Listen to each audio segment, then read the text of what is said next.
It was a derogatory phrase used to describe humans.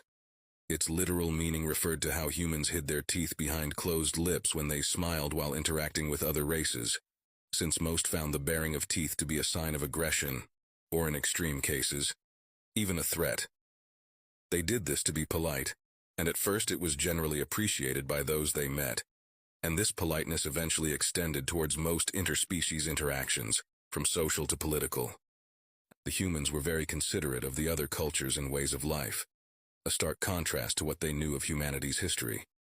They had expected a fierce race, thirsty for conflict and blood, and to be fair, when they first took to the stars, their exploratory vessels had military escorts.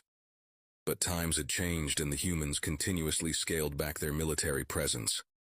They would never abandon it entirely, of course, but the size of their standing forces could usually be measured by what it would take to defend their current territory, and if there was excess, it would be repurposed.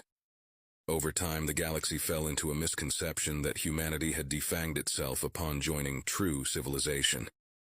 This mistaken opinion went unchallenged by the human ambassador when their fellow Federation members subtly probed for their take on the matter, as from a small bit of dismissive laughter. Nearly a century later, and the phrase had now reached peak usage, and though it was usually not said directly to a human's face, its second meaning was clear. They took the humans for cowards, a race that chose the paths of least resistance in conflict and argument and avoided war at all costs. The galaxy saw them as a race who, if they had any courage before, they had surely lost it by now. So when the Atrioc, a warmongering empire from another galaxy, invaded with enough forces to threaten the galaxy at large, no one expected much from the humans. Their technological advances were amazing, to the point of disbelief at times, and their individuals were impressive on their own. But clearly they weren't built to handle war. Not anymore.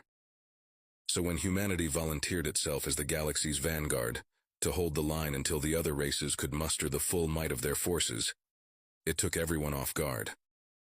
But what truly shocked them to their core was how quickly the humans overturned every misconception they previously held. Some races had never even heard of a war economy before.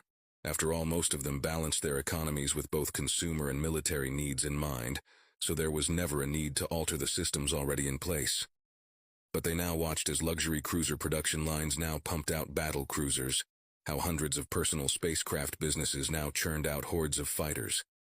Any form of consumer production that was not absolutely required shifted to provide for the war effort, from batteries and fuel for energy weapons to ammunition for kinetic arms. They watched as humanity pulled back their lips and revealed their hidden teeth. The main routes between systems now swarmed with the might of humanity's military, a plague of heavily armed locusts that picked up more and more members with each human system it passed through before making its way past their allies' planets. Sensors screamed out warnings and alerts to the owners of these worlds as thousands upon thousands of ships roared past daily, and even after the bulk of the fleet had gone by, hundreds of reinforcements came through in its wake as soon as they came off their respective production lines, with crews ready to man them on standby for the moment they were battle-ready. Their allies weren't the only ones caught by surprise by humanity's decisiveness.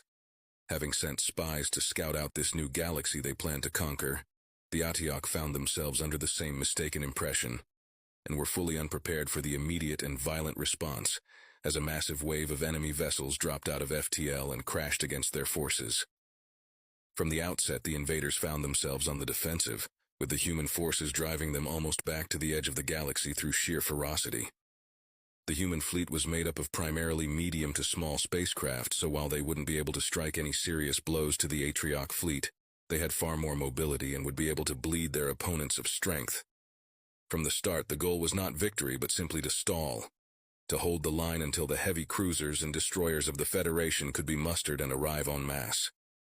Even when the true firepower of the Federation fleet finally arrived, the enemy couldn't completely ignore the swarm in favor of the larger threats because the human fighters were dogged in their efforts to bring down communications towers and shield generators, and being blind, deaf, and naked in front of the heavy neutron cannons of the destroyers was nothing short of a death sentence. Eventually, the Atrioc managed to destroy one of the heavy Federation vessels, but they couldn't celebrate because humanity had made them pay dearly for it, crippling the communications of two of their own, and severely weakening the integrity of another's shields. They did their best to make a comeback, and the losses on the Federation's side were not small. But ever since the initial assault, the invaders hadn't been able to gain a steady foothold in this battle. Finally, when only about half their original fleet remained, they accepted the futility of this invasion and jumped out the largest and most important vessels, leaving behind others as sacrifices so they could escape. Humanity was relentless in their pursuit of the stragglers, hunting them all along the galaxy's edge until they were certain none remained. Even then, though, humanity didn't pull back its forces like the rest. For the next several years, the Great Swarm patrolled the galaxy's border, waiting to see if the Atrioc wanted to try their luck again. During this time, there was discontent amongst the other races that such a force was traveling the galaxy completely unchecked, but none were brave enough to confront the humans. The race they had labeled toothless cowards had bared their deadly fangs at the enemy, and they were nearly as terrified as their foes had been.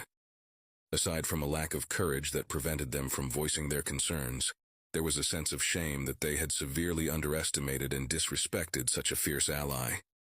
Humanity had been the first ones in, and while everyone else had already gone back, they still hadn't pulled out. They prowled the edge in force like a pack of wolves, their muzzles still freshly bloodied from their last kill, daring anyone who had the courage to try to take them on a second time. 5 years to the day since humanity clashed with the invaders, they finally pulled back their forces to the heart of human space. The production's lines had slowly been transitioning back towards consumer goods for some time now. But now the vessels of war had returned to the very lines on which they were built to be dismantled and have their materials repurposed. Another year passed and humanity had returned to its pre-war state, and aside from the monuments erected to honor those who had lost their lives in the conflict, one could be forgiven for thinking that the fury and violence displayed by the humans had been nothing more than a collective dream. But the galaxy would never make that mistake again. They had now experienced what it was like to fight alongside these terrifying humans, and they never wanted to see what it was like to go against them. So they silently thanked their gods that the humans choose not to bare their fangs at them, to abandon the brutality they now saw came so easily to them, to choose peace instead of war, to smile with lips without teeth,